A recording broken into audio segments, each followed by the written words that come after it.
starting to rain a little bit, but I wanted to talk with you guys today a little bit about black box thinking. So before it gets too bad, I'm gonna find a place to sit. Alrighty, so we're gonna try to get started before it gets too bad out here. So anyway, like I mentioned, black box thinking. So we all know what a black box is. It's that thing in an airplane. Whenever it goes down, they're always searching for that black box, right? Because they want to find out what went wrong. Well, there's this really great book called Black Box Thinking. Highly recommend you check it out. Anyway, in it, he talks a lot about using failure as data for improvement, that black box thinking mentality. Taking an experience, something that happened, and breaking it down to understand what went wrong, so next time you can do something that's right? So it's really important to take these failure opportunities and turn them into an opportunity for you to win, an opportunity for you to get better, an opportunity for improvement, right? And in the book, he talks a little bit about this experiment that was done. He breaks up the class into two different groups. One group is a quantity group, the other group is a quality group. Basically, he says this: in the quantity group, if you make 50 pounds, if you bring me 50 pounds of clay pots, vases, things like this, you get an A. 50 pounds. You got to make a bunch of different. Now, obviously, it can't be just one, vase that weighs 50 pounds. So it's a quantity game, right? Like how many 1 pound, you got to make 50 of these, you get an A. If you bring me 40 pounds, 1 pound vases, you get a B, 30 pounds C, and so forth.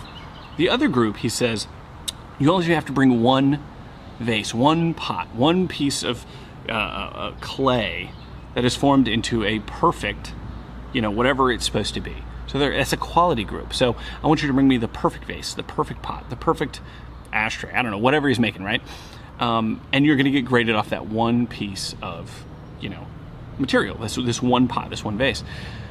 And, guess who created better work, right? The quantity group created the best work. They iterated, right? They made one and it was kind of crappy, and then they made 2 and 3 and 4 and 5, all the way up to 50 different, 1 pound potentially vases or what have you. And this was the group that created the best material. And that's really, really important to understand. They took this one very first pot that they made, and then they iterated, and they made a better handle, and they made a better spout, and they made all this other kind of stuff. And that's what's really important for a lot of people to understand. If I just tasked you right now with making the perfect marketing video, or the perfect tweet, or the perfect Facebook post, or the perfect book, or the perfect, really anything, from a quality perspective, the likelihood that you're going to nail it on the first try is pretty much just non-existent. Second try, third try, fourth try, fifth try, it's just not going to happen. So it's really important to understand this concept when it comes to creating any kind of marketing or doing any type of business in general, right?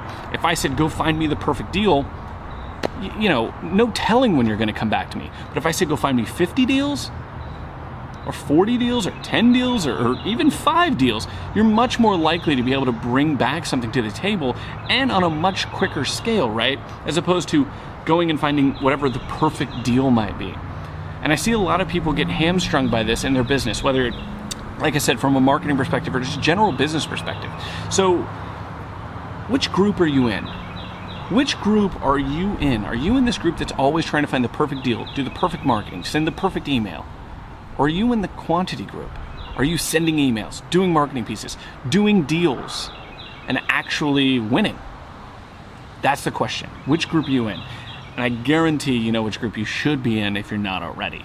So number 1, check out that book, Black Box Thinking. It's fantastic. And number 2, kind of think on this process a little bit. Are you taking an opportunity to use failure as data? What went right with this deal? What went wrong with this particular piece? And how can I make it better next time? Anyway, guys, appreciate you checking out the video. We'll catch you next time. There's this group over here